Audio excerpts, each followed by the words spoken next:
Welcome back to another edition of the Here We Go podcast. As always, I'm your host, Trent Ging, and I've got my man, Colin Phillips, back, ready to go at it again. Colin, how you doing today? I'm good, man. I just played around of golf, and I'm coming on here to talk about my team, so I'm thrilled. So it should be a good time. This is some serious dedication, hitting the links, coming straight on to talk football. I love it. Yeah, it's a good time. This is going to be a good episode. So this is something that's very interesting because of the fact that we're a franchise that gets talked a lot about how good we are at drafting receivers. And we're going to dive in today to see exactly how good we are at finding these receivers. So let's get right into this thing, Colin. I think I might have lost you for just a minute here. So what I'm going to do is I'm going to kind of set the table here. So we're looking at guys starting back in 2009. We had Mike Wallace, I think, as a guy who really kind of started this thing out as being somebody who talking a little bit, lost you for a second, Colin, but I'm talking a little bit about how Mike Wallace was kind of the guy who I feel like when we started drafting back in that 2009 era, Mike Wallace was a guy who I think started this whole trend of the Steelers being talked about like a team who were a really good team at drafting wide receivers because we had a nice little string of guys there in that 2009, 2010 season. So going back to that, from 2009, we had Mike Wallace drafted at the time. We had Hines Ward, Santonio Holmes, Mike Wallace, obviously, who joined the team that year. And then Limas Swede was our next best receiver on there. So quite a drop off between Holmes and Swede. How would you have rated Mike Wallace at the time? Is he a kind of a boomer or bust player for you? I mean, I was real young at the time, but I loved Mike Wallace. I was a huge fan. I mean, if Antonio Brown wasn't literally my hero growing up, I mean, his jersey's like that one up there. Mike Wallace was the next best guy. Like I loved Mike Wallace. I thought he was one of the better for a long time there. He was one of the better deep threats in the league. If I'm not mistaken, I think one season he averaged like 18.4 yards per catch, something egregiously high. But no, I loved Mike Wallace. And honestly, I stopped liking him simply because he went to Baltimore. I mean, it's a good reason. I was like, all right, good riddance, buddy. That next season, I think, is when we really started to catch fire. So you draft Emmanuel Sanders in the third round, who was in the same round Mike Wallace was drafted in, and then you get Antonio Brown, who was your hero, in the sixth round, which is extraordinarily late. At the time, the roster was Mike Wallace, Hines Ward, Antoine Randall. So it wasn't like we had a bad receiver room, but we just kind of found two diamonds in the rough, in my opinion. So that I think is when we really started getting this kind of idea that Pittsburgh is this great franchise at drafting receivers. So, since Antonio Brown was your favorite player of all time, why don't you give some of your thoughts on him and even that Emmanuel Sanders pick also? Well, so Emmanuel Sanders was kind of just like he's very reliable. He's really good in the middle of the field, I thought.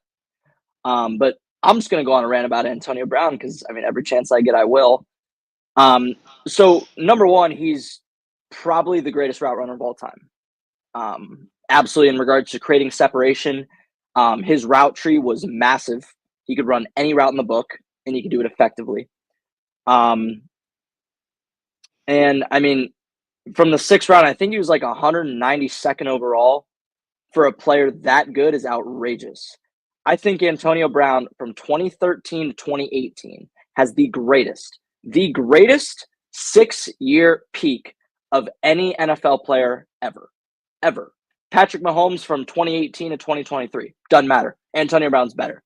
Aaron Rodgers when he had like those 2 MVP seasons in 5 years or whatnot. Doesn't matter. AB's better.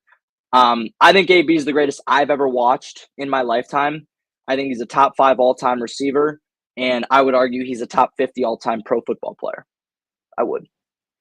Yeah, it's interesting when you get into the greatest of all time at the position discussion because there's going to be some who are going to take that window that he really was. There's no doubt when he was in that window of his prime, he was the best guy in the NFL, maybe at any position outside of Tom Brady.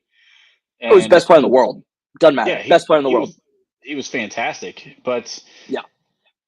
we talked a little bit about this actually through X, and for me, I need to see the longevity of it. And I just thought Antonio Brown, for me, is just a little outside of that top five. But it's hard to argue the span where he was really just the most dominant player. I mean, for a guy his size, especially, like it wasn't like he was like Julio Jones should have been the guy. I mean, everybody was talking about Julio being the guy, but Antonio really was the guy who led the NFL in just about every receiving category at that 6-7 year span. Um, but Emmanuel Sanders even was very undervalued, and he did a lot of great things in Pittsburgh. I mean, this is another guy who, in his own right, had 9,200 yards receiving. So, I mean, he certainly was no slouch either. Um, Probably had a little bit more success after he left Pittsburgh when he went to Denver because he kind of became more of a I featured would guy agree. there. I would agree. But he was every bit a part of that three receiver room when, Mike Wallace, Emmanuel Sanders, and Antonio Brown kind of took over altogether. They were a tough room to stop. So that is really, I thought, what set the tone for this franchise being considered, one of the best franchises at drafting receivers. So there takes a few year jump here before we get into like a significant draft capital pick being thrown into somebody. There was a guy, Tony Clemens, in the 7th round. He did nothing. But then you get to 2013, and that's when we pick up Marcus Wheaton. He's another guy in the 3rd round. So how do you classify a guy like Marcus Wheaton in his time in Pittsburgh? Well, before I get disrespectful, I will say that I will never forget his 225-yard game against the Seahawks back in 2015, I think it was. That was electric, man. Ben just kept chucking it up, and there was Marcus Wheaton catching it. It was incredible. Granted, we did lose that game, but I think Marcus Wheaton accounted for 90% of our offense that game. It was absolutely outrageous. But no, I always despised Wheaton. I didn't think he had any burst, first of all. Second of all, I thought he kind of just looked funky on the field, if that makes any sense. I mean, because when Marcus Wheaton was kind of in that phase of his career, like that 13 to 16, that was really when I started, legitimately getting into Steelers football, and I was never a fan of him. I mean, if you're looking here, 110 yards, under 1,600, or I'm sorry, 110 catches, 1,600 yards and 8 touchdowns. That's terrible. I mean, what, a quarter of that came in, literally, a quarter of that came in that one Seahawks game. I mean, it's just, I hated Wheaton. That's all I got to say. I remember the frustration as a fan of we invested this 3rd round pick in a guy, and he's supposed to be some kind of a bit of if I remember correctly, I think he was being talked about being a deep threat type guy. Yeah, exactly. And he wasn't fast. And he was not. He could not gain separation downfield, and then and he couldn't catch the ball. The one game happens and he blows up, and I'm like, who the hell is this guy? Because he's not the same guy. He's been on the team this entire time, and it was really quite interesting. But I think he's one of those guys that you have to kind of clarify as a swing and a miss. Yeah. And at the time, yes, he probably was a guy that was needed on the team because you had AB and you had Emmanuel Sanders at the time, and then your next best guy is Jericho Cotchery. So when they drafted him, I think they were looking at him being a potential replacement for Emmanuel Sanders, and that clearly was not the case. So then the next season, they dive into the 4th round and pick up a guy some Steelers fans may be familiar with, Martavis Bryant. So interesting career for Martavis. Yeah. What do you think about him? Would you classify him as a guy who was a hit or more of a miss? I would say he's kind of right in the middle. because he was a very much a key contributor on a lot of these Steelers teams. I mean, not a lot, but like three years worth of Steelers teams that we had. I remember 2017. It wasn't necessarily the dagger, but it really put us in a really excellent spot. It was week 2 against Minnesota. He takes like a bang 8 route, kind of like a deep slant, if you will, like 30, 40 something yards to the house. And that gave us the lead against Minnesota. And remember, that Minnesota team in 2017, that was the Minneapolis Miracle team. So I remember going in as a fan, I was like, this is one hell of a Minnesota roster. Remember, that was also Xavier Rhodes and Everson Griffin and Harrison Smith, all 3 of their best years in their career. So going into that game, it was week 2, like I said, I was like, this is one hell of a Minnesota team. We got to find a way to win. And I remember going absolutely insane when Martavis Bryant took that deep slant to the house. But no, I think Martavis Bryant, I felt like a lot of the time he did kind of feed off garbage time. I remember there was one year against the Jets when we were down with like 4 minutes to go, down 2 possessions. He got like an 85-yard touchdown pass. But regardless, I do think Martavis Bryant was a hit. I thought he was an absolutely excellent player. He was a great wide receiver too to complement AB. AB was more of the guy that's like, I'll separate and I'll run every route in your book. And Martavis Bryant was kind of like, dude, you want to give Ben 7 seconds back there and let him throw it deep. Martavis Bryant will be 85 yards down the field and he'll catch it. So yeah, I mean, his numbers are shitty. 145 catches, a little over 2,000 yards, just under 20 touchdowns. They're not great, but I thought what he brought to the table was really good. He's probably the most frustrating guy on the entire list because his 100%. physical gifts were unbelievable, and he's one of those what if guys because if he would have stayed out of his own way and just quit getting the suspensions, it's hard to imagine what he could have been in his career. Yeah, because yeah, he was absolutely electric. I mean, a lot of people talk about George Pickens now. This guy was the George Pickens at the time. I mean, he was the guy who had all the hype and he had all the highlight reel stuff. And I mean, he was such a big guy that when you saw him catch a slant route and start pulling away from people, you're like, dang, this guy's way too big to be pulling away from people this easily. Oh, he was a 4-3 guy for sure. Yeah, physical gifts were unbelievable, but he just couldn't stay out of his own way. But the time on the field, I don't think you can argue with the production. When he was on the field, he put the production on the scoreboard and on the stat sheet. So he's a guy I consider him a hit, but you have to have that asterisk in there, I think, because he was just so much in his own way. So well, and am I crazy to say? Am I crazy to say that I fear that George Pickens turns into that, like with the massive size, the physicality, but just if George Pickens, if he can stay out of his own way, he'll be a way better version of Martavis Bryant. But again, the size and the physical gifts and stuff like that. I don't know that when Pickens last year started blowing up on the sidelines and whatnot and started having head issues, I was like, oh, here's another Martavis Bryant all over again. But right now, I mean, that's a different conversation because right now we need George Pickens to be wide receiver 1. And we need him to do it really well. So I guess I'll stop with that. Yeah, we'll be diving into George here in a bit here. Oh yeah. The next guy on our list, this one's probably going to be a consensus here.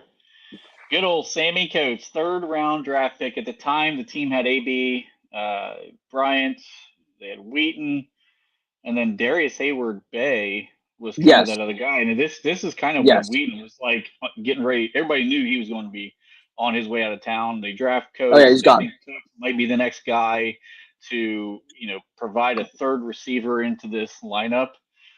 Talk to me about Sammy Coates. One of my least favorite Steelers of all time. 100%. He couldn't catch the ball. I mean, what is the general consensus on Auburn receivers in general? See, I'm one of those guys, if a school is known to have terrible prospects at a certain position, I will never do that. I will never go. Are you ever going to draft a Notre Dame quarterback in the first round? No. Are you ever going to draft an Ohio State? I don't know. No offense, but an Ohio State middle linebacker in the first round? Probably not. Like, what were they? What was Kevin Colbert in the third round? No, he is one of my least favorite Steelers ever. He was fast. I'll give you that. He was crazy fast. But again, and I remember looking into it that year and being like, wait, we have the best receiver in the league, a 6'4" deep threat, a 6'2" deep threat. Why the hell do we need another 6'4" deep threat? Like, I couldn't believe it. I remember just being like, I can't believe this. But no, Sammy Coates, one of my least favorite Steelers ever. That's all I have. Your turn. The biggest thing that sticks out to me in my memory of Sammy Coates is I remember he had a game where I can't remember if he had 1 or 2 broken fingers. And it was the only time he caught the damn ball. I'm like, this. Oh my God! I want to just break his fingers every game because he just, I don't know. He was terrible. But when he did get hurt and he had them fingers all jacked up, I thought he caught better than when he had his hands completely healthy. It was unbelievable. But that's the thing that sticks out to me about him. He was just a terrible draft pick. And then we go a couple of years before investing any significant capital. And this is the one that's going to be interesting because I think this is the one from Steelers Nation that, people either loved the pick at the time or they just absolutely despised it. So in 2017, we pick up a guy called Juju Smith-Schuster. So where are you at on the Juju Smith-Schuster idea here? Well, so 2017, I think, was the year we got Martavis Bryant back, correct? It is, yes. Okay. And so at the time, I thought it was an excellent pick. I didn't love that I'm a Notre Dame fan, right? So I didn't love that he went to USC. I was like, oh, you got to be shitting me. But dude, he popped off his rookie year. His rookie year was excellent. He was a great return man, which I kind of thought he would stay in that spot, but obviously not. He was one of those guys where he had a very underrated amount of long speed. Yeah. He had a lot of it was surprising. Like, if you look over his time with the Steelers, he actually had a lot of really, like, long plays for touchdowns. Like, he had like a 93-yarder against Denver, or no, 93 against Detroit, like an 80-something against Denver. And then in his rookie year, week 17, he had, a 100-yarder against the Browns for a kick return touchdown. And I love Juju, but I hated Juju. I hated Juju when he got in AB's way. I don't think there was any reason for anybody to get in AB's way. When Randy Fichtner took over that offense in 2018 and AB started the season ice cold, I was like, well, shit, here we go. And I will always hate Juju for the fact that he kind of stepped on AB's toes, just in multiple ways, more targets, kind of like getting more love, if you will. And then he fumbled the season away against the Saints. Boo-Boo Schuster is what I like to call him. The asshole fumbled our season away against the Saints, fumbled away AB's last year with the Steelers. And as much as I liked him during his better years, I'll never forgive him for that. So I feel like it's like, well, first of all, I'm going to go back to a point you made, which is hilarious because I remember very vividly going into that draft season. The biggest knock on Juju was that he wasn't fast. He couldn't run long routes, and he wasn't going to be a deep threat. And then he breaks all of these real long touchdowns, and I'm like, what the? Going into it, he was supposed to be a 6'3" slot receiver. It was like, okay, sweet, I like it. Yeah. He's a possession guy. There's no way this guy's going to break it. And then he's breaking long touchdowns left and right that rookie season, which was hilarious. And I feel like the way you got to rate him in some ways is, are you going to look at his totality of his career, or are you looking at him strictly in Pittsburgh? So again, this kind of goes back to the Emmanuel Sanders thing. He was much better outside of Pittsburgh than he was inside of Pittsburgh. So if you look at just, I thought Emmanuel Sanders was better outside of Pittsburgh than in Pittsburgh. Oh, Emmanuel Sanders, yes. Yeah. Sorry. Yeah, Emmanuel Sanders I thought was better outside of Pittsburgh than he was in Pittsburgh because he became more of a focal point. where Juju got so much of his attention his first couple years being opposite of AB that he put up tremendous production his first 2 years. Yeah. Yeah. If you look at him just in the Pittsburgh light, I'm not sure you can call him a complete bust, but if you're going to look at his totality of his career, you could definitely label him as a bust. As a second round guy, I mean that's a high pick to throw at a guy who had 54 or 5,000 total yards, and a lot of that came in the first 2 seasons. So it just kind of, to me, it depends on what you're looking at with him, if it's going to be total career or just his time in Pittsburgh, because he's Well, he did it to himself. yeah, yeah, and as soon as he became the number one, I mean that production plummeted, right? I mean it was Right. just it fell through the floor. So Well, and he did it to himself. He wanted to be a damn tic-tacker. He wanted to be a damn social media artist. So he did it to himself. I said it very clearly when he left the team. I was like, "Good riddance, you bastard. See ya." Yeah. No, I was never a fan of him. And then good, he got his cutesy little Super Bowl with Patrick Mahomes, and he sucks now in New England. So I'm happy. Good. He was Next kind of guy. like that start of the kind of diva era in Yeah. Pittsburgh receivers. Like I think he Yeah. kind of No. kicked that off. Yeah. Yeah. Good riddance. Um, Good riddance. yeah. So James Washington, I have a pretty good feeling we're going to go with this one. Another second round pick. James Washington. At the So my time, we had only AB thing and is, Juju. There's no one behind those two. yeah, I mean, Ryan Switzer was a return man, and he was like our wide receiver 3. I think Eli Rogers, one of my favorite Steelers ever. We haven't mentioned him. He was undrafted. I will say one quick thing real quick. Eli Rogers, I love him dearly. I thought he came up huge in a lot of times in the 2017 season. But with that being said, no, James Washington's another one of my least favorite Steelers of all time. I mean, you're talking, Coates, Washington, and Dante Moncrief are all in that same tier as some of my least favorite Steelers ever. James Washington, he was a deep threat that couldn't run. I mean, he was a deep ball threat that couldn't run. Like that's all I got. I mean, that's what else do you have, Trent? Like he was a deep threat receiver that couldn't run. I don't Yeah, know.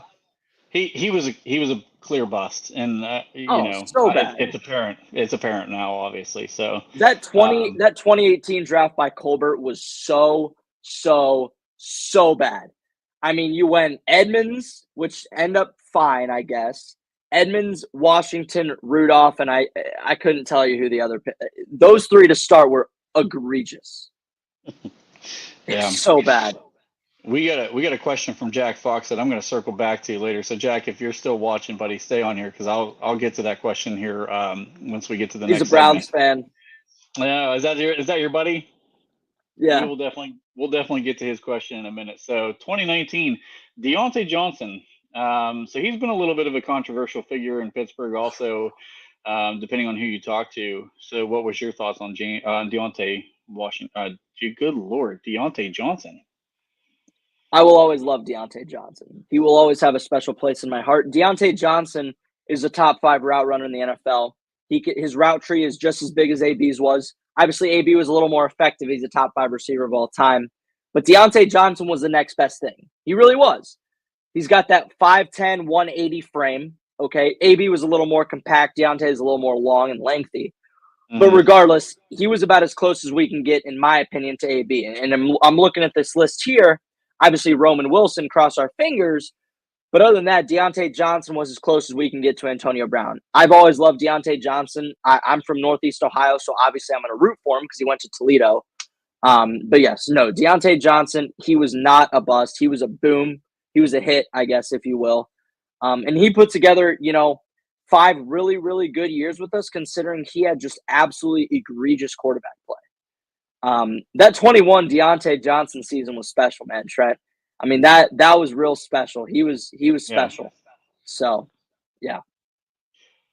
I was always a lot higher on Deontay than I thought a lot of other people I'm were. with you. And again, the route running, he was a very, very, very good route runner. He's probably, even now, top 4, 5 route runner in the NFL right now. The Yes, quarterback play in front of him the last couple seasons has just been horrible. I don't know how much of that you could really put on terrible. Deontay.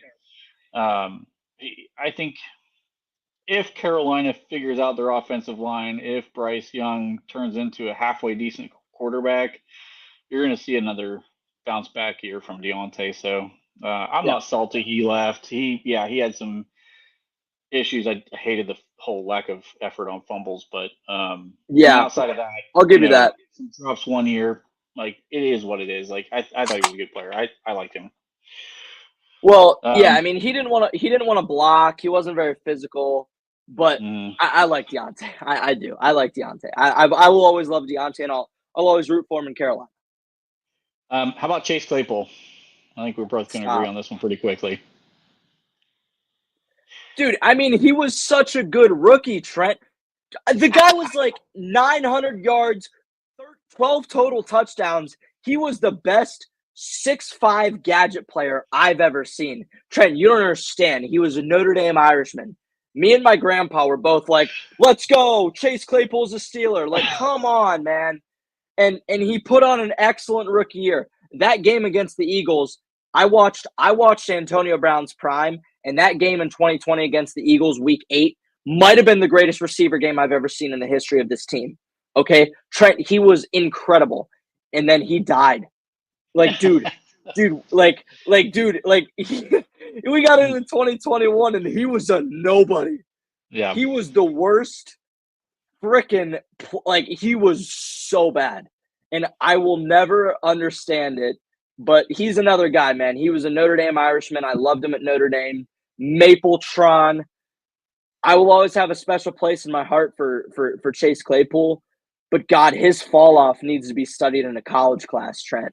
I mean, his freshman to sophomore year needs to be studied for generations. I'll tell you.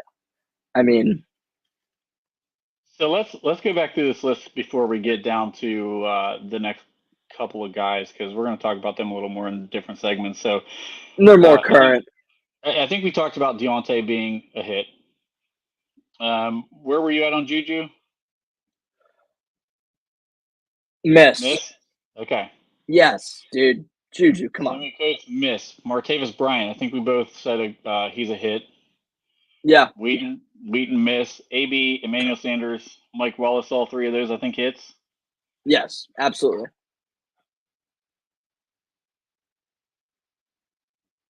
So 5 of 13 guys hits, less than 50%. Now, a couple of those guys were late round picks.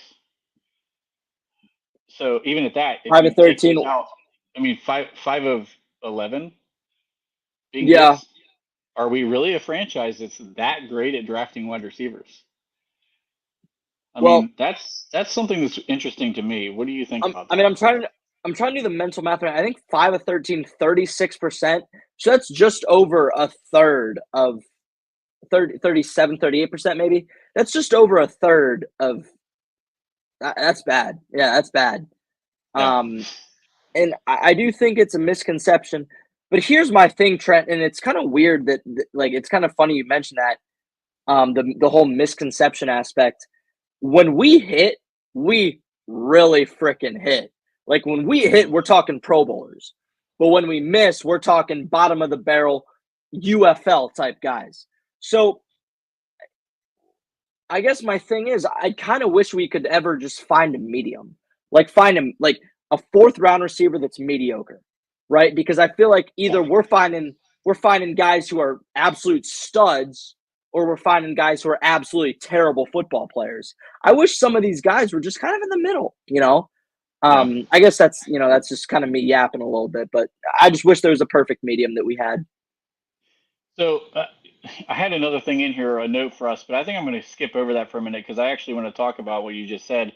So you talked about having somebody in the middle, and it kind of leads me into Arthur Smith's offense. Do you think it's necessary to have two high-end receivers in this Arthur Smith No, offense? absolutely not. No. Why would we? Yeah, I don't either, because it's going to be primarily a running team.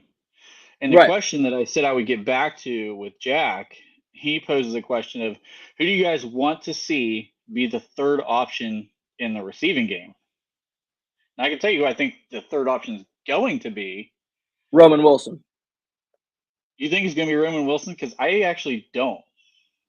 I think it's going to be Jaylen Warren. Stop.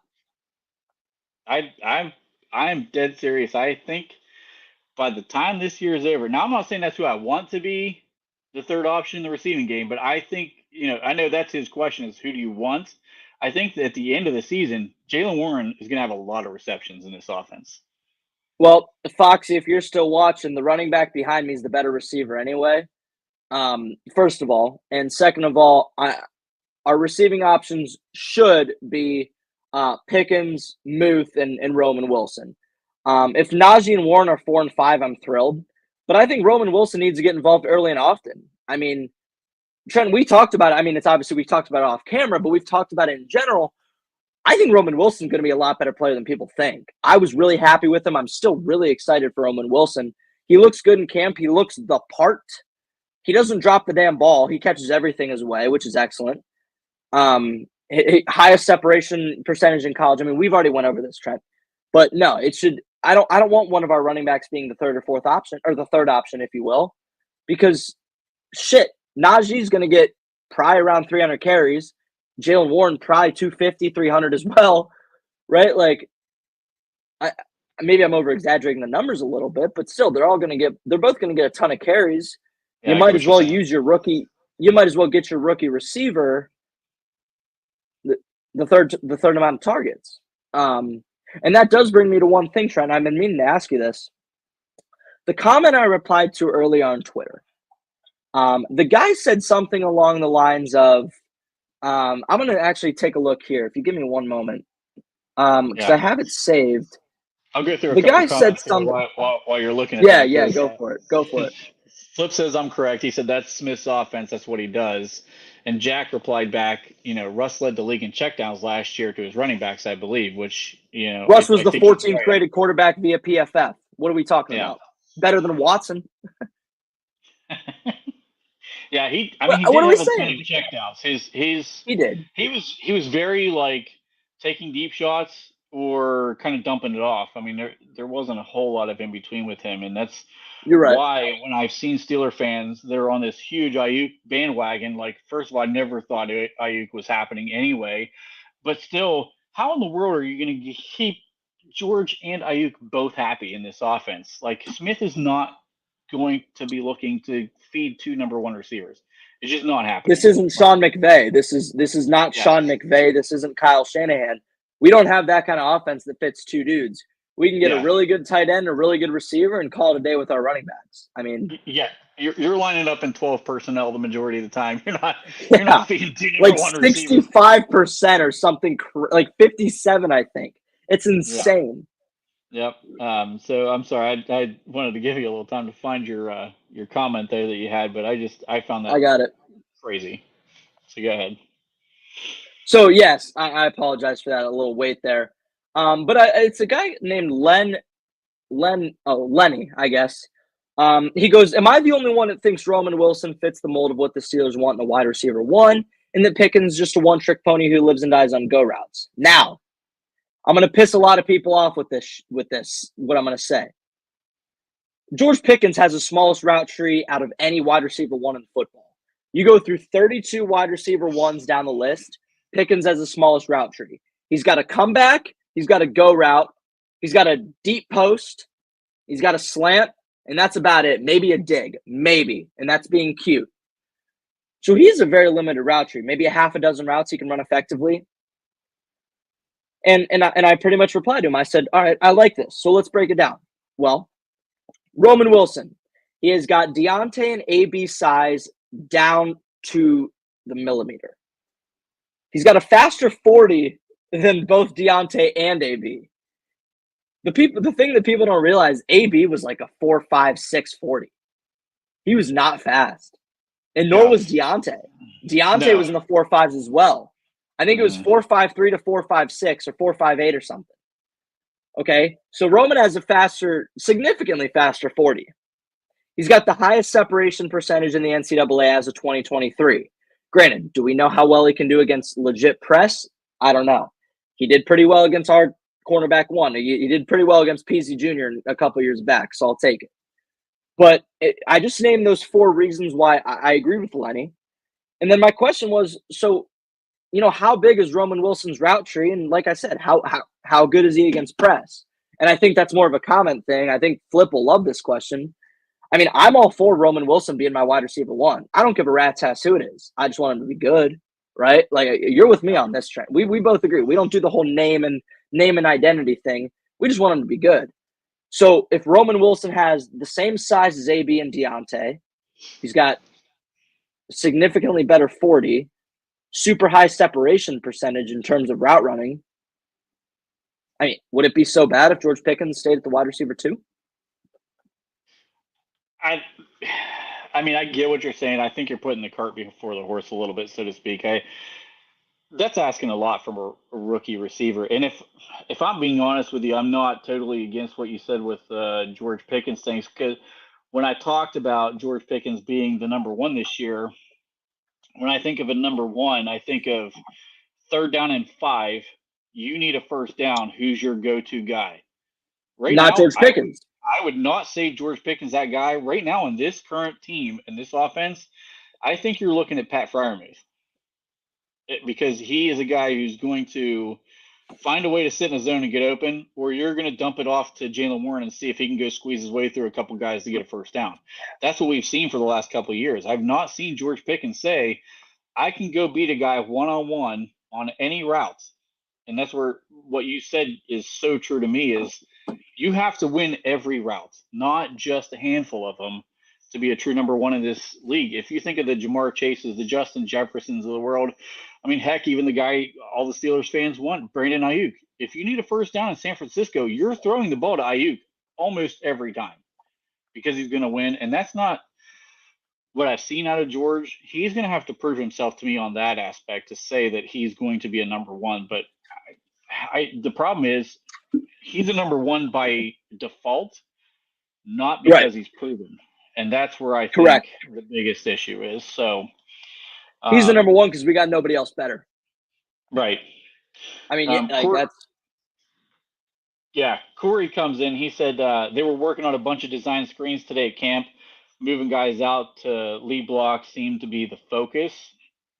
What are your thoughts about using some of the screen game this year that we typically haven't seen as much of in Pittsburgh? Corey, what's up, my man? How are you? So you said screen. Are we talking running back screens, smoke screens, bubble screens? I think he said to the running backs. He clarified to the running backs afterwards. So I think he's talking about a lot of running back screens. Well, I mean, I love this guy. I love him. But, I mean, how many screens are you realistically running to Najee Harris? Jaylen Warren, I mean, if it's a Jaylen Warren, I'm thrilled. Jaylen Warren has proven to be a really effective screen. Not only kind of route runner, like selling the vertical in that aspect. But I mean, just his ability to run after the catch. I think he's really good in open space. I think Najee's really good in open space as well. But I kind of think my thing with screens right now with this current offense and this quarterback room that we have, and this is kind of directed to you, Corey. So do you think it's more of a way for Artie Smith to kind of bail out the quarterbacks to make up for their flaws? Like Trent, me and you talked about this a while back, was that a lot of times what the Steelers were doing or Canada specifically, was doing shit to kind of make up for Kenny's flaws. And I feel like with Fields taking quarterback, I mean, with Russell Wilson, it wouldn't make a difference because he's been in the league, all pro, Super Bowl, blah, blah, blah. But with Justin Fields, I'm sitting there thinking, okay, if they're doing a lot of high volume screening, maybe it's kind of trying to cover up something that he flaws with. And that's my question for Corey when he comments after that. I want him to answer.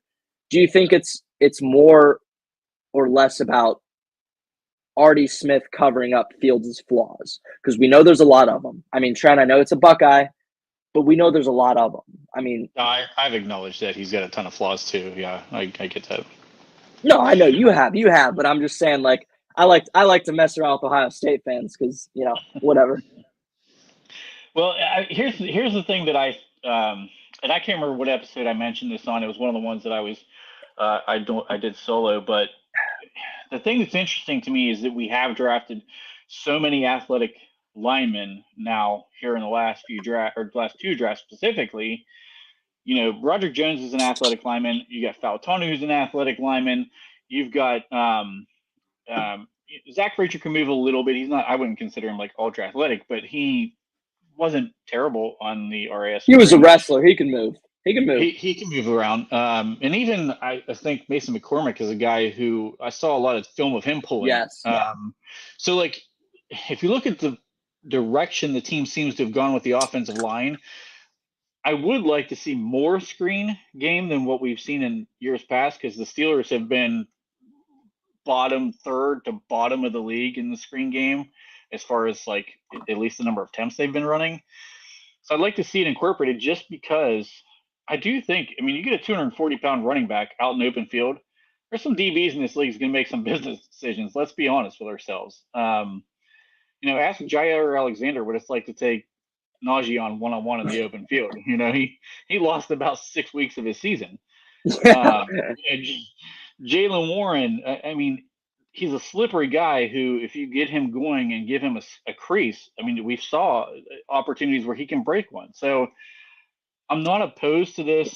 And when you have the other part of my mindset was when you have two rookies likely starting and another guy who's going to be in his second year moving from right to left tackle, more than likely, that's a very young offensive line. And it shields them, maybe more so than the quarterback, from the pass rush. You know what I mean? So dumping those screen games in there, it'll back that pass rush off a little bit. So I did think about that a little bit, something I found a little bit interesting. And just to give Corey his chance here, he said it was mostly Warren, Pirine, and Coletto were the ones working on the screen game in the camp. So I'm not opposed to the screen game. I don't want it to see it be like a primary focus necessarily of our offense, but I do want to see it worked in probably a little bit more than what we've seen in the years past. I mean, I want to see it more in years past, just because he's rusty and he's washed. I hate to put it like that. And it also kind of bails out some of the O-line's flaws as well. Because, I mean, they're going to have flaws, right? We're going to have a rookie left/right tackle and a rookie center. I mean, those are two important positions on the line. Unfortunately, the least premium, or I guess I hate to say the least relevant, but kind of the least relevant positions on the line are our two vets and our two best players. Like the guards are, I mean, they're not like not relevant, but you know what I'm getting at, right? Yeah, I get what you're saying. They're not nearly as premium as center, tackle. So that's we'll have flaws with the line, but no, with everything you said, I'm with you 100%. I would kind of like to see a little bit more screening. I mean, we haven't really been effective on screen since Willie Parker, Rashard Mendenhall. Yeah, it's been a long time. I mean, I'm thinking it was that time with Mendenhall and Dwyer and Redmond kind of being the three backs that we really were effective with screening. I mean, like 10, 11 ballpark. Yeah, I think back to like early David DeCastro years. So yeah, about that. Yeah, 12 maybe. Yeah, being a guy who really got out there in the screen game. Corey says it seemed less to hide the QB deficiencies, more as a supplemental run game, which, I mean, they're going to find ways to get these running backs the ball. There's no doubt they're going to be the focal part of the offense this year going into things. So, but my thought process. Go ahead. Yeah, go. Yeah, I was just going to say my last. My last thing is just like, I mean, if you want to run the ball, run the damn ball. Right? Like, if you want to get the running backs involved, run the ball. That's my thing. Yeah. So a couple of the guys that we really didn't get to touch on a ton, but we've started to in this this last little bit of talking here. George Pickens and Roman Wilson are obviously the two young guys on the team right now. What are realistic projections for the number two, do you think? I mean, I'm seeing Roman Wilson being thrown out there as a guy who can still compete for the job. And I've mentioned, like, if you're wearing a jersey in camp and you catch a pass, it don't matter if you're in the stands or on the field, you get a shot to be wide receiver 2 on this team because it's just not a strong room. So, I mean, what are you thinking as far as like what are realistic expectations for George? I know you've thrown out some pretty big numbers with him. What are you expecting out of the rookie this year? Yeah, I mean, like I said, I think for George, as wide receiver 1 in this offense with Russell Wilson, I mean, if he's not putting up 1,307 at least, I think it's a failure. I mean, he's going to get 100 targets because, I mean, frankly, he's the only receiver that's proven himself in this league to be okay. So I think, 1,307 for him. And then it's so hard it's so hard, Trent, with Wilson and Frymouth because number one, you don't know who's going to be the number 2. I mean, it better be Frymouth. Let's be honest. I Yeah. expect Frymouth to have like an 808 kind of year, 806 maybe. But I mean, I'd say if we're talking receivers alone, I think Pickens needs to have minimum 1,206, and Wilson needs to have minimum 505. And then Freiermuth will probably chip in for like 707, something like that. I mean, that's all I have. Like minimum expectations. Those are my numbers that I'm going to throw out. And those are the numbers I'm going to keep.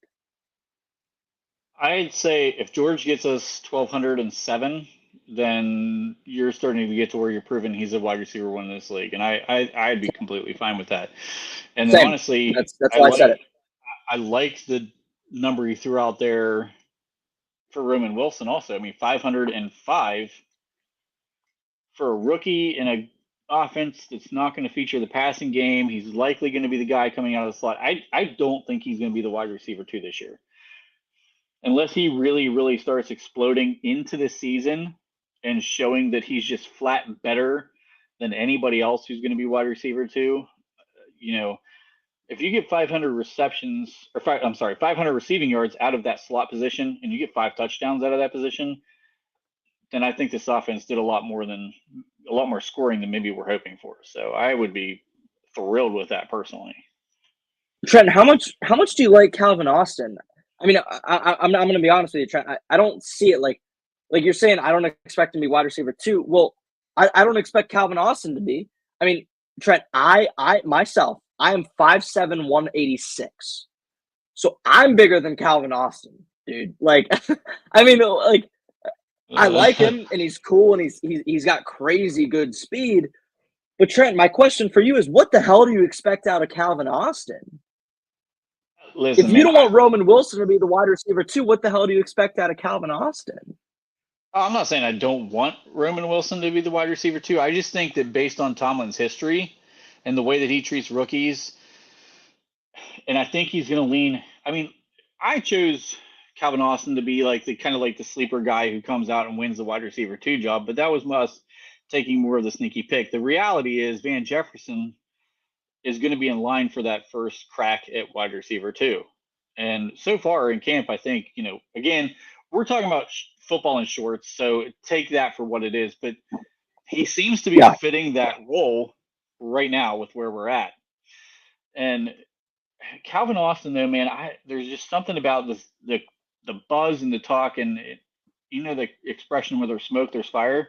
There just seems to be smoke around Calvin Austin, not from the fans this time, but Russell Wilson, when he was interviewed the first day of camp, or I think Wednesday, actually, I'm sorry, before the first day of camp, he was asked about the receiver room, and he named George Pickens. The second guy out of his mouth was Calvin Austin. Zach Azzoni, out of OTAs going into camp, talked about George Pickens. Second guy out of his mouth is Calvin Austin. There's a reason for that, and they're seeing something in him that I know a lot of fans are sitting here saying, "Oh God, we've seen this show before with him. Like he's got the hype, he's going to hype, and then the season comes around where they put the pads on and just nothing happens." And could that be the case? Yeah, 100%.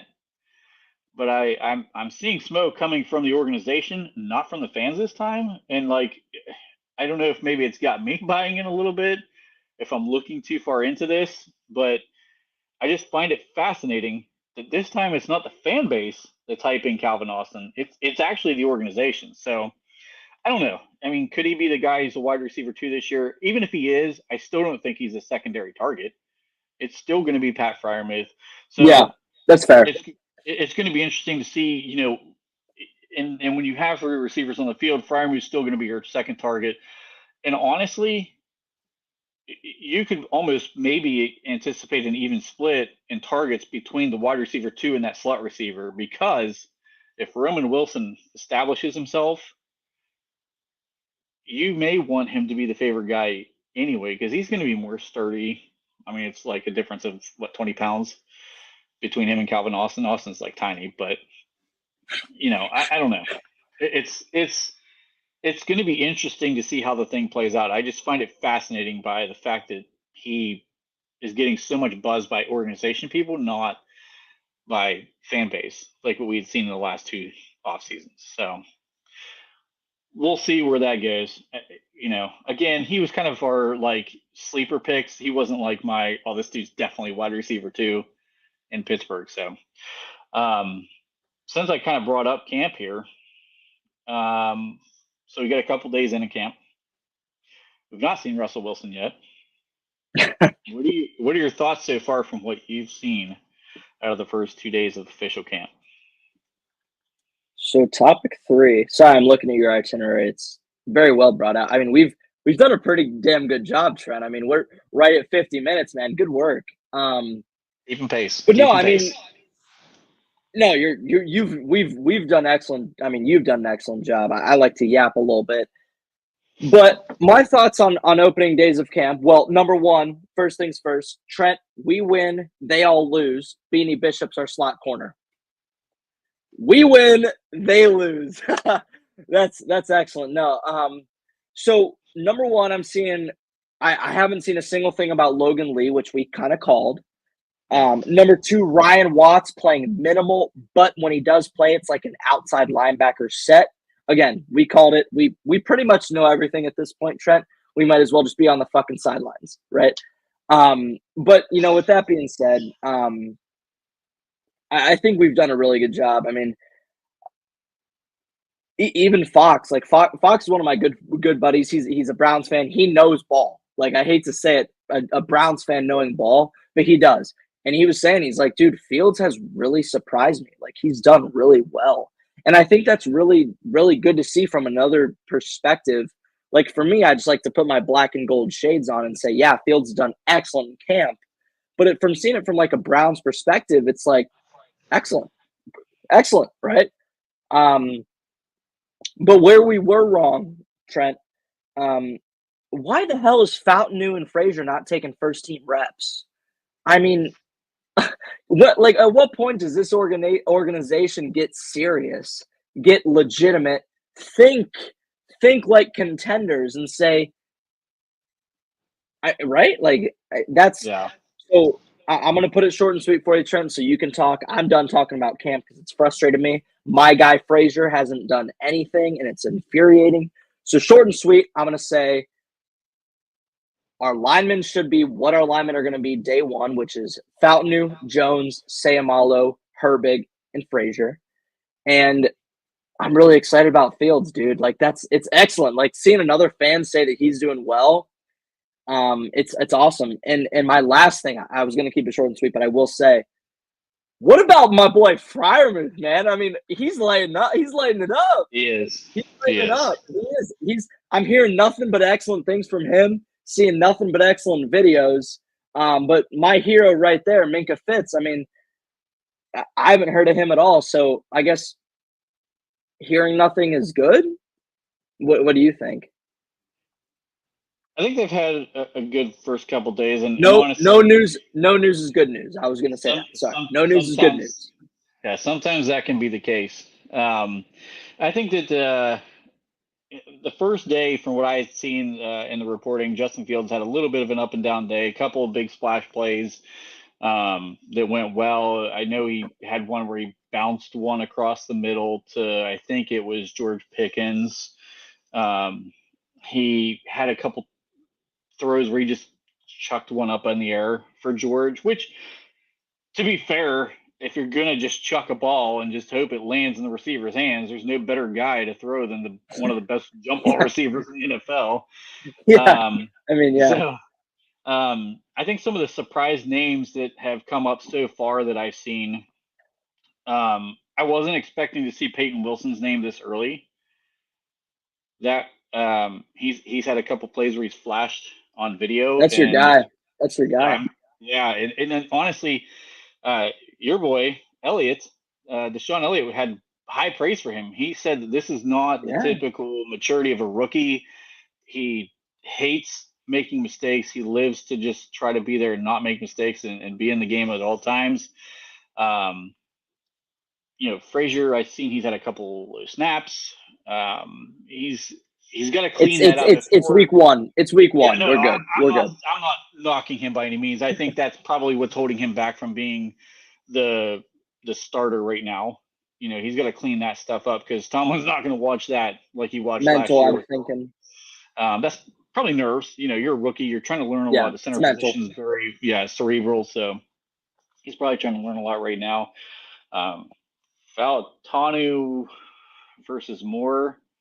That one's going to be.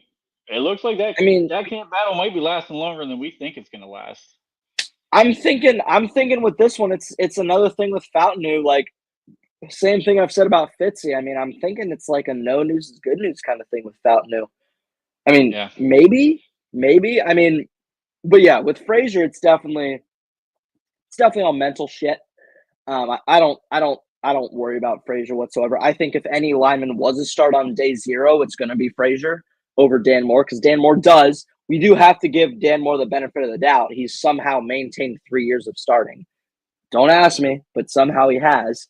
Yeah. And Nate Herbig's never been a starter. So if any of the two were to start day one, it would be Frazier.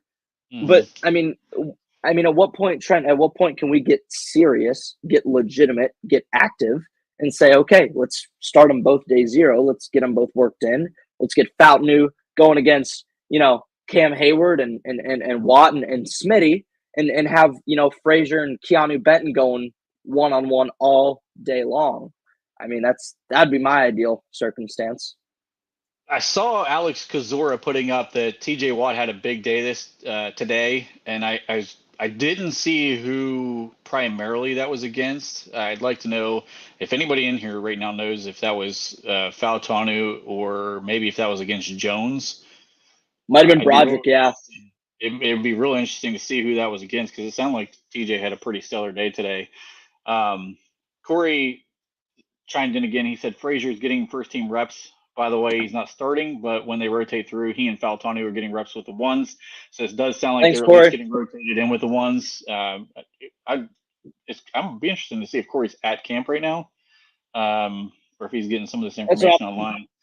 But he might be at I'm camp right thinking. now. And your boy Fox, he says, does Arthur Smith's offense fit Russ or Fields' play style more? Incorporating a lot of read option RPOs with Fields with a top three running back room in the NFL would give the defenses hell. What do you think about that? I mean, Foxy, I think that's a hell of a question. I mean, Foxy, that's a hell of a question, dude. I think it fits. I mean, it fits Fields better. I mean, the read option aspect alone with Arthur Smith, and kind of the matter of the fact that I think Fields has had a better career throwing at tight ends. Arthur Smith likes using his tight ends. It doesn't matter which tight end on the depth chart, but he likes using tight ends, and I think Fields has been better. Granted, 3 years compared to 12 years, but still, I think Fields has done better with tight ends there. So I think it really does fit Fields much, much, much, much, much better. I think that if I were to answer this question, Arthur Smith's offense fits Fields better. The question to me is going to be Tomlin clearly wants Russ in the pole position. So does Arthur Smith adjust that offense to fit Russ's playing style more? Or does Arthur Smith kind of hold his ground here and kind of run the offense that he wants to run that is going to utilize the tight end room, something that Russell's not been good at? I mean, he's not really had a top tier tight end either because he's just not throwing it to him or because he's really not a guy who's going to use the middle of the field regardless of where the tight end lines up, where they're going to run. It doesn't really matter for us. But I agree. Fields did run a lot of RPO at Ohio State. That part really fits his game. it was interesting from my perspective as a Buckeye fan, watching the pistol being used so much more frequently than what we saw with Matt Canada, because Fields ran a lot of pistol at Ohio State. Um, Letting that speed with Fields, his running ability with both these running backs, it definitely will give defensive coordinators some nightmares because, do you sell out to stop a big running back in Najee Harris? Do they run maybe? I really want to see speed option. I want to see Justin Fields and Jalen Warren on a speed option Yeah. and just let the defense shit their pants because I think that's what's about to happen if that ever runs. Because I know defenses are so much faster in the NFL, but you have two real fast guys and Fields is electric. Oh man, that'd be an interesting play to see on a third and short, third and goal. Because who do you go get? So I like that. I like that option with the RPO, and I think does fit Fields better. But I'm going to be Yeah. interested to see again. Does Tomlin kind of make Arthur Smith adjust to Russell a little bit more so than an offense tailored more for Fields? Well, yeah, sorry I got disconnected there for a sec for some reason, Sorry. but I will say, I mean, I kind of like what you said with the fact that Russ Wilson's never had like a legit bona fide kind of anything tight end. I mean, if I'm not mistaken, his best tight end of his career was like Jimmy Graham and is way past his prime. Yeah. But yeah, that speed option, Trent, that speed option with Najee, Warren, and Fields in the backfield at once is insane. If we can get any type of blocking anywhere, that'll be insane. Yeah. But yeah, no, I thought Foxy asked an excellent question there. I mean, I'm excited to see it. But and no, to answer your question, I don't think Arthur Smith is looking to adjust his offense. I'm really not. I'm not thinking he's looking to adjust it to the needs of Russell Wilson. I'm thinking he's sitting there saying, okay, I'm going to keep my offense, and whomever does it best is who wins the job. I had a conversation with a guy on Twitter today named Josh. I'm sure you've seen Josh on Twitter or X. I'm sorry. And he was like, I have a weird feeling that Fields will win the job. I'll get back to you soon. And I commented, I'm like, dude, I was thinking the exact same thing. I just have a weird feeling, Trent, that I don't. Number one, like I said, I don't think Arthur Smith will change his offense by any means. But I just have a weird feeling that with the way his offense kind of flows and stuff like that, I just think Fields will win the job. I mean, I don't know that. I guess, what do you think with what we're seeing right now? I think we've talked about this a little bit, and I actually agree. I don't think it comes as early as maybe some people are kind of predicting. I mean, I see What do some you people mean? saying Fields is going to have this thing locked up by week 1. I see some people saying that Fields is going to be a starter by week 3 or 4. I think it's going to go a little further into the season. The thing I don't want to see is we're going into the bye week, and all of a sudden Tomlin's like, we're not going to win with this gauntlet schedule in the back. We're going to switch to Justin. Number one, that's an incredibly difficult position to put any quarterback in. Oh, hey, by the way, we're going to switch you on the bye week, let you come in here and play the gauntlet of our schedule, which is an extremely difficult schedule down the stretch. I'd rather him get him in a little sooner than that, but I think if the switch happens, it's going to come probably in week 6. That's where I would look at it. It's probably somewhere in that week 6 range, because I think Tomlin's a guy who's been proven not to give up on guys easily. I mean, hell, he gave Mitch Trubisky more than a game after the horrendous play he had last year. So, I mean, if we're going to give that guy who literally couldn't move the football even for a first down more than one game, you're going to stick with a guy who's a 13-year veteran and a Super Bowl champion. That's just Yeah, how I look at it. yeah, So, yeah, I'm excited for the fact that we're back. First of all, we're getting to actually talk about something with substance, not just the garbage speculation of the off season. It's still football in shorts, and I hate football in shorts, but I'm glad it's football at all. So I'll be really, really excited to start talking about this a little bit more once the pads go on and once we start to see these guys hitting. I think you'll get a little better understanding of what the offense is going to look like, how Najee fits into this offense versus Jalen Warren. I think that's going to be an underappreciated topic. It's not just going to be about Justin and Russ. It's, how do these running backs fit in? A lot of big news coming out with, the fact that Freiermuth is looking and seeming to fit into this offense perfectly. How does that continue once the pads go on and people start getting physical? That'll be interesting to see too. So, really excited to get back into this. So. Well, and yeah, sorry, that's definitely my thing with Freiermuth is like when the pads actually come on, is he gonna be able to stay healthy as our number 2 air target? Air meaning passing. Like, is he gonna be able to like stay on the field? I feel like that's been my biggest thing with Freiermuth for all 4 years of his career. Can he stay on the field? I mean, I don't know. What do you think? Well, the scary thing is if he's your number 2 guy, he goes down. Darnell Washington's not picking up that slack. No, there is no way. I know we'll talk about this later, but real quick, I mean, why haven't we heard about it? Haven't heard anything about Darnell Washington? Do you think it's more about the fact that Freiermuth is playing that well, or the fact that Darnell Washington isn't shit? Like, what do you think? Oh, I think it's a combination of the two, to be honest with you. I think so too. I'm with you. Freiermuth, I'm somebody I've went on record early in this thing, and I said I don't think Freiermuth is going to be a good move tight end because I just don't think he's athletically gifted enough to do it. But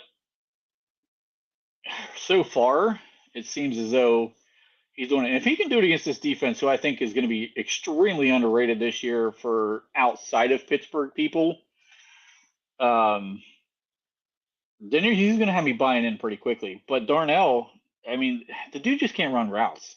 I'm sorry. He can't run routes. He's a monster guy. If he gets the ball in his hands, he's going to go forward for a handful of yards. You just can't stop a guy that big. But my God, he's got to get open.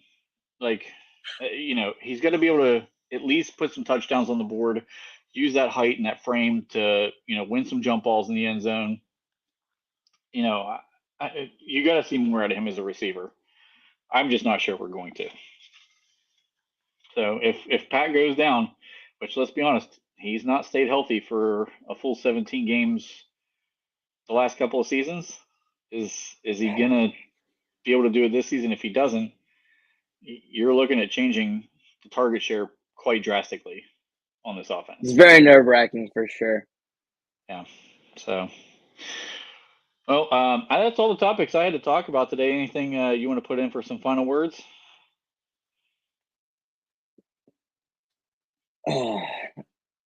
Zach Frazier and Troy Fountain, who next week better be the starters. I mean, that's all I got. Okay. That's all I like it. I like it. I do want to see the offensive line gel together quite a bit. So we'll see. We'll see how that plays out. But again, man, I had a lot of fun with this thing. We appreciate the people who were in here watching and interacting with us a bit. So that's kind of what I want from this thing. This is just open conversation with Steeler fans. So, yeah. Well, Flip, go ahead. Hey, Flip, I expect more from you next time, big dog. He threw in a couple things. By the way, he did comment, "There's the F-bomb we've been waiting for." It took me 5 episodes. Relax. And you said you lasted so long without it. 5 episodes. Come on. You've done fantastic, Colin. Great job. I appreciate you being here and joining me again today. This is always a lot of fun, buddy. Hey, Trent, it's awesome. I appreciate you having me as a guest again. So I gave up the guest label. I told you last time I gave up the guest label. You're officially the contributor because you're the guy on here all the time with me. I appreciate it. So just a little cutesy little thingy for the crowd. What do we got next week? So I've started talking about. I got a couple things down for ideas right now. Let me flip down to my notes here. We had to take a look at that. I'll look at it too. So a couple things I've talked about in the notes here, looking at maybe some contract situations going into the next season. I thought one thing three is so good. Yeah, the Steelers being in a rebuild while also trying to win now. What does that look like? Ranking some players as far as top 10 players on the team. So that was something I was looking at maybe doing week 1 and then revisiting maybe at the bye week. Yeah. an all-time Steelers draft. That's something that you brought up, and I like that idea. That's a good one. And maybe even looking at some AFC North team ranking and position ranking. So those are kind of some of the things that I thought would be good to kind of talk about as we're here in the off season. 8's good too. Yes. Yeah, best and worst contracts on the team. I think that would be, man, I could tell you the number one right now, but we'll save that for that episode for sure. 99? Oh, that's 100% hit, buddy. Oh, good Lord. Oh, good old Larry-O. Oh. By the way, DeMarvin Leal had a he's got some hype around him. We didn't get into him, so we might have to get into that one next time. Flip Fisher. I told your ass DeMarvin Leal. Stop it. Jack says talk about other AFC North teams. So we could talk. I mean, honestly, I wouldn't mind putting in like a position by position room ranking. So that's kind of what I intended on with that one where I said ranking the AFC North teams, was talking about like room by room, like who's got some of the stronger rooms. That's one Steeler fans probably aren't going to be thrilled with as much as what they may think right now. Say nothing good about Baltimore for sure. So Baltimore is going to win a lot of that room. They will. And really, I'll say this for your buddy Jack. David Njoku turned into a much better player than I expected. I did not think that dude was going to turn into anything, but he's turned out into a much better player than what I thought he was going to his first couple of years. So, yeah. Hey, you guys are still listening. You throw your comments in there of what you want us to talk about. Man, I like it. We want to talk about things you guys want to hear about. Like I said, this is just a show for us to get some of the conversations out there. My wife freaking hates me talking about the Steelers with her 24/7. So you guys are the outlet, like it or not. So, but hey, man, Colin, appreciate you coming in here. We're running way over at this point. Look Who cares? It's soon, a Friday. Man. It is a Friday. It's the weekend. Gotta love it, Betty. All right, Trent. I'll talk to you later, my friend. I appreciate having me back on. No problem. Have a good one. Bye-bye.